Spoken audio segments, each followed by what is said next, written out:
नमस्कार। आकाशवाणी चंडीगढ़ से प्रादेशिक समाचारों के साथ मैं आशुतोष। पहले इस बुलेटिन के मुख्य समाचार। प्रधानमंत्री नरेंद्र मोदी ने कहा है कि भारत लोकतंत्र की जननी है और भारतीय लोकतंत्र की ये सबसे बड़ी विशेषता है कि इसमें लगातार बदलाव आते रहे हैं। हरियाणा के राज्यपाल बंडारू दत्तात्रेय ने डॉ भीमराव अंबेडकर की जयंती पर वंचित, पिछड़े और गरीब लोगों को शिक्षा देने पर विशेष बल दिया। हरियाणा के मुख्यमंत्री मनोहर लाल ने कहा है कि परिवार पहचान पत्र के तहत सत्यापन के क्षेत्र को बढ़ाने के साथ साथ डेटा की सुरक्षा बनाए रखना प्राथमिकता है। हरियाणा के उप मुख्यमंत्री दुष्यंत चौटाला ने कहा है कि Haryana state industrial development corporation HSIIDC प्रदेश में औद्योगिकरण का मुख्य आधार है। अब समाचार विस्तार से। प्रधानमंत्री नरेंद्र मोदी ने कहा है कि भारत लोकतंत्र की जननी है और भारतीय लोकतंत्र की सबसे बड़ी विशेषता यह है कि समय के साथ इसमें लगातार बदलाव आते रहे हैं।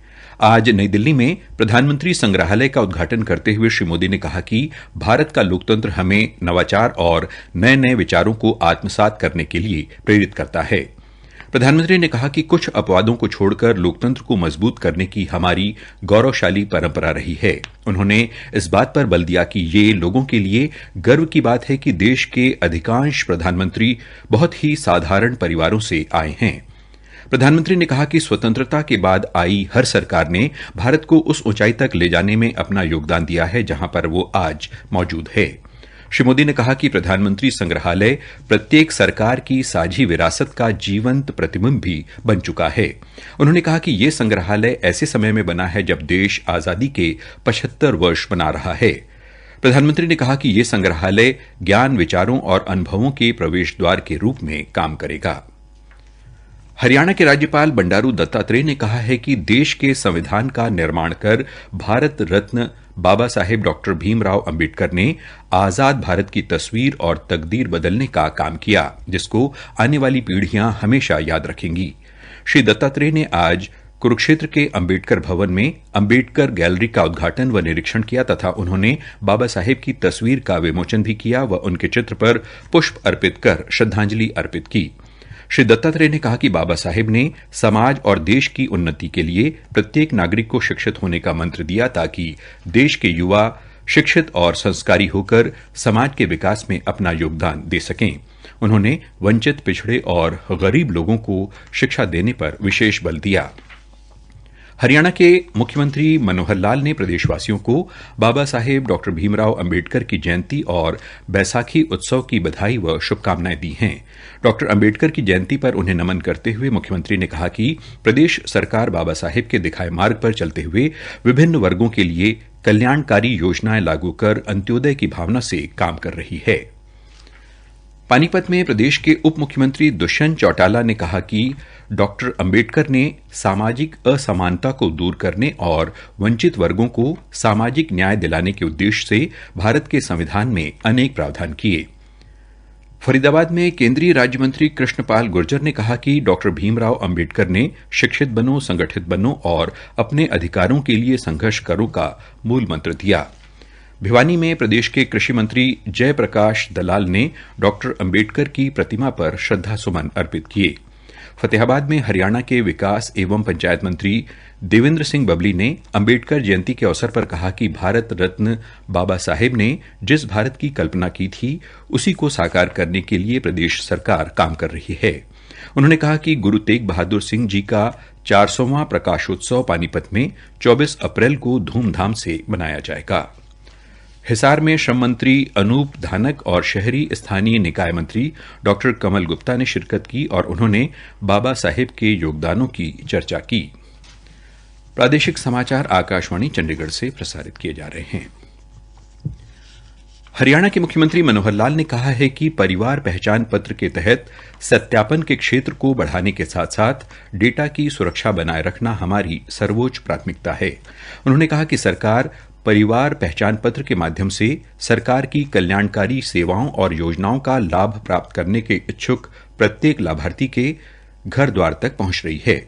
वर्तमान में परिवार पहचान पत्र के साथ 43 विभागों की 443 सेवाओं और योजनाओं को एकीकृत किया गया है और अब 120 अन्य सेवाओं और योजनाओं को इसके साथ जोड़ने पर विचार किया जा रहा है। बैठक के दौरान उन्हें बताया गया कि राज्य में अब तक 67 लाख से अधिक परिवार पीपीपी के साथ पंजीकृत हैं और सत्यापन, सुधार, मॉड्यूल, शिकायत निवारण आदि की प्रक्रिया को आसान बनाने के लिए विभिन्न विकल्प बनाए गए हैं ताकि आवेदक को सरकारी योजनाओं का लाभ प्राप्त करने में किसी भी प्रकार की असुविधा न हो। हरियाणा के मुख्यमंत्री मनोहर लाल की अध्यक्षता में आज चंडीगढ़ में उच्चाधिकार प्राप्त क्रय समिति की बैठक हुई, जिसमें विभिन्न विभागों द्वारा की जाने वाली 100 करोड़ रुपए से अधिक के सामान और वस्तुओं की खरीद को मंजूरी प्रदान की गई। बैठक में 3 एजेंडे रखे गए, जिसमें शिक्षा विभाग के 2 और बिजली विभाग का 1 एजेंडा शामिल है। बैठक में शिक्षा मंत्री कंवरपाल और परिवहन मंत्री मूलचंद शर्मा भी मौजूद रहे। बैठक के उपरांत मीडिया से बातचीत करते हुए कंवरपाल ने बताया कि 9वीं से 12वीं कक्षा के लिए 5 करोड़ रुपए की लागत से personalised and adaptive learning Pal software की खरीद को मंजूरी दी गई है। ये पाल सॉफ्टवेयर टैबलेट में पहले से लोड किया जाएगा, जो इन कक्षाओं में पढ़ने वाले विद्यार्थियों को 10 विषयों के लिए प्रदान किया जाएगा।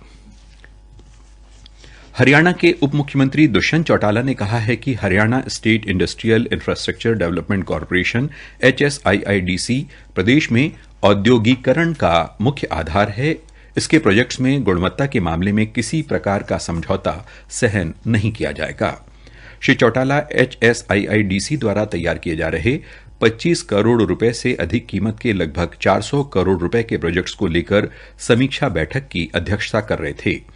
इस अवसर पर HSIIDC के वरिष्ठ अधिकारियों के अलावा प्रोजेक्ट से जुड़े व्यक्ति भी उपस्थित थे। श्री दुष्यंत चौटाला ने कहा कि राज्य में औद्योगिकरण के विकास को गति देने के लिए ये एक नोडल एजेंसी है।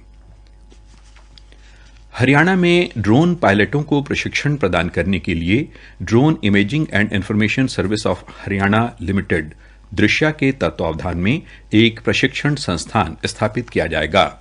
ये संस्थान दृश्या और अन्य संगठनों के कर्मियों की विभिन्न प्रशिक्षण आवश्यकताओं को पूरा करने में सहायक सिद्ध होगा।